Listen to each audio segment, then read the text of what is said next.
So మళ్ళీ రాగి సంగటి కీప్ కంటిన్యూ. రాగి సంగటి కూడా చాలా కాంబినేషన్ ఉంటాయి. రాగి సంగటి నాటుకోడి పులుసు, అది పెద్ద కాంబినేషన్, ఫేమస్. తర్వాత రాగి సంగటి పప్పు విత్ నెయ్యి, అది కూడా కాంబినేషన్. రాగి సంగటి పచ్చికారం ఒట్టి కారం అంటే పచ్చిమిరపకాయలు వేసి కొన్ని మిరపకాయలు వేసి ఆనియన్ వేసి చేస్తారు అట్లా.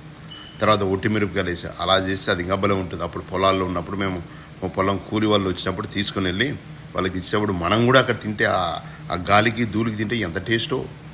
అదేవిధంగా రాగి సంగటి ఎగ్ బుజ్జి, ఎగ్ ఫ్రై అంటాం, ఎగ్ బుజ్జి. అలా రాగి సంగటి బెండకాయ చట్నీ, ఏ కర్రీ అయినా రాగి సంగటికి మస్తుగా ఉంటుంది టేస్ట్. తినండి, అప్పుడప్పుడు చేసుకోండి. హలో మేడమ్స్, అప్పుడప్పుడు మీ హస్బెండ్కు చేసి పెట్టండి పాపం, అన్నీ మర్చిపోకుండా. ఎంజాయ్ విత్ రాగి సంగటి. ఓకే మామా.